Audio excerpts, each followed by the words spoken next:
What's up guys, Eli here, back for a CD collection video, just picking up where we left off last time, which it's been a little while.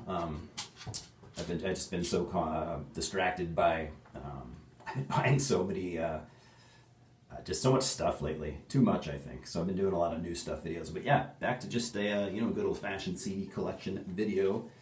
So last time I was talking about the US band Graveworm. But I wasn't able to finish, so I have 3 more albums from Graveworm. Mostly the last few. There is a 2021 release that I don't have. But yeah, so what I have here is a 2019 release and 2 2020 releases. I think, if I got my years right. So yeah, this is Graveworm Dreadnight. Self-released by the band's own Funeral Empire Records.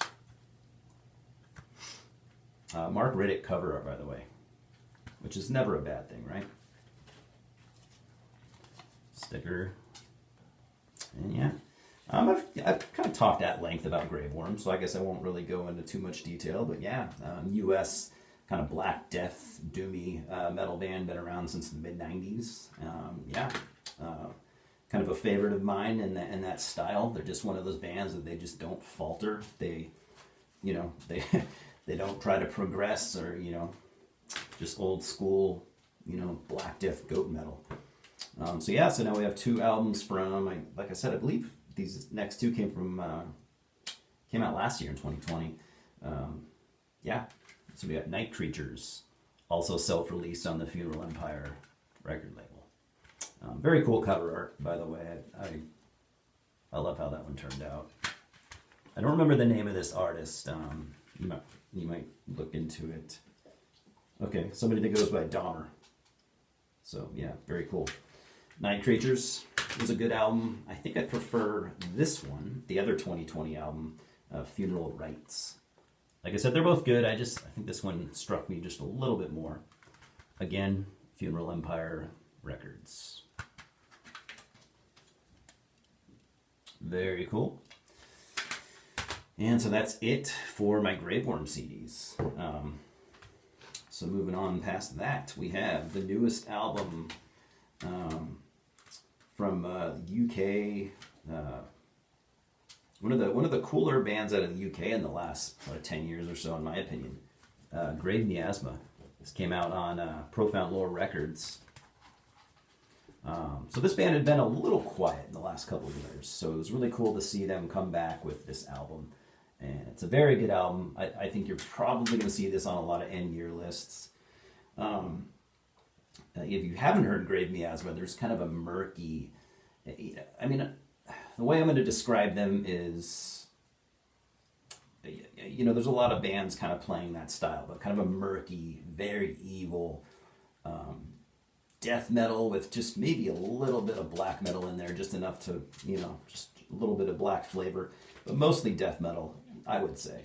And I said Profound Lore, I'm sorry. I don't know if they used to be on Profound Lore. This came out on Dark Descent Records, so I apologize about that. The mighty Dark Descent logo there. Sadly, that is the only album of theirs I own. They have other full lengths and EPs going back, I think, about 10 years or so, and I've always thought they're really cool. I followed that band since their inception, but that's the only thing I have from them so far. You know how it goes. Louis, go lay down. Next, the only album I have from this band, this kind of long-running band who really, I think, recently made a comeback in the last couple of years. We got Norway's Green Carnation. In my opinion, their masterpiece and their best album, Light of Day, Day of Darkness. Very, very cool album. So this came out on the End Records. When did this come out? 2001, I think.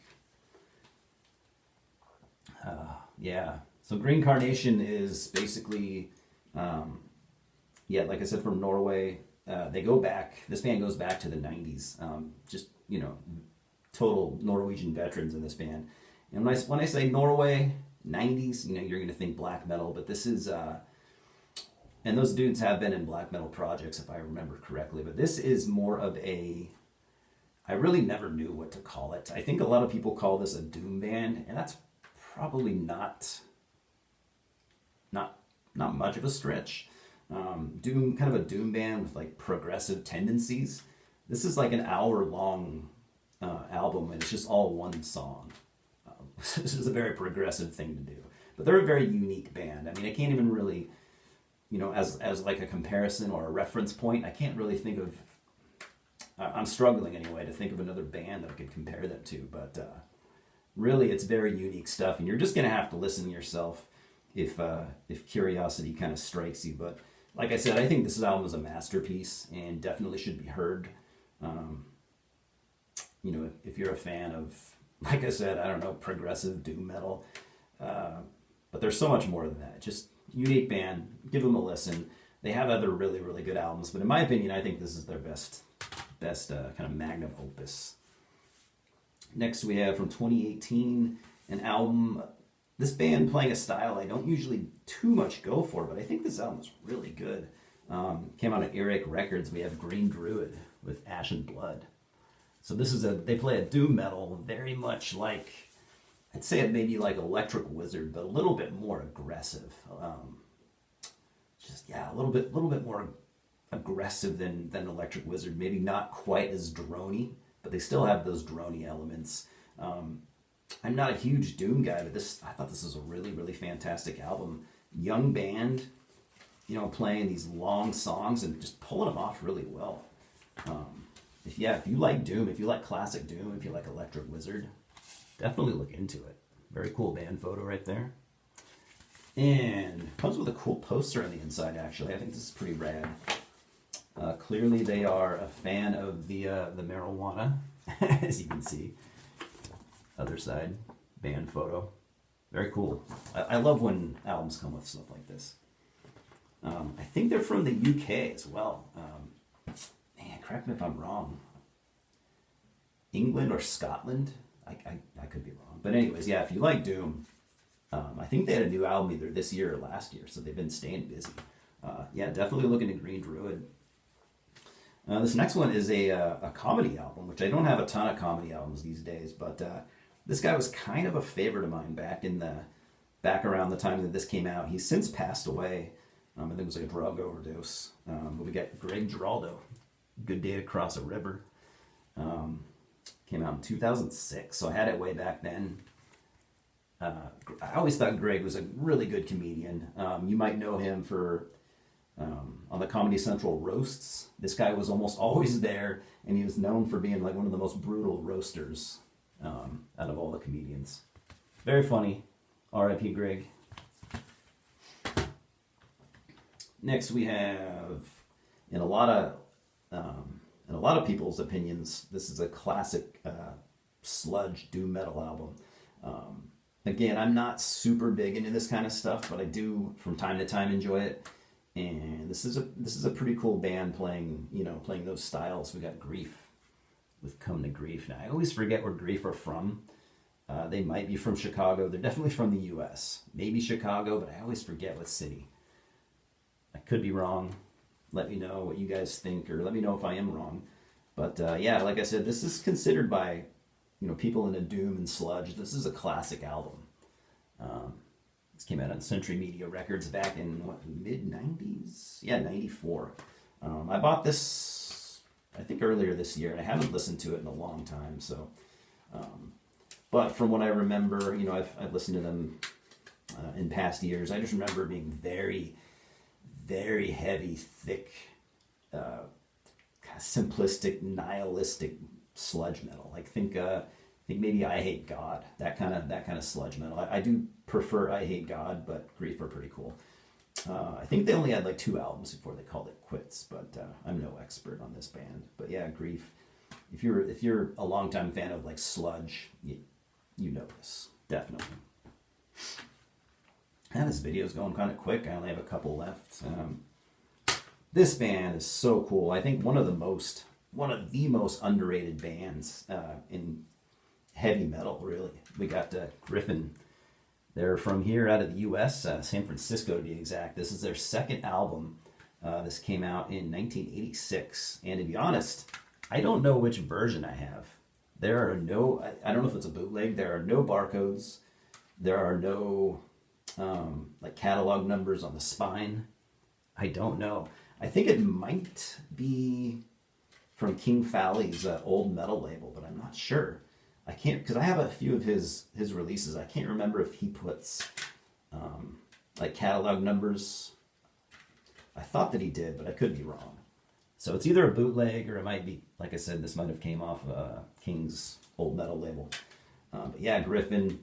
If you're into speed metal, or if you're into like 80s US power metal, I think these guys, like if you're into Savage Grace and stuff like that, I think this is top notch early US power metal. Absolutely.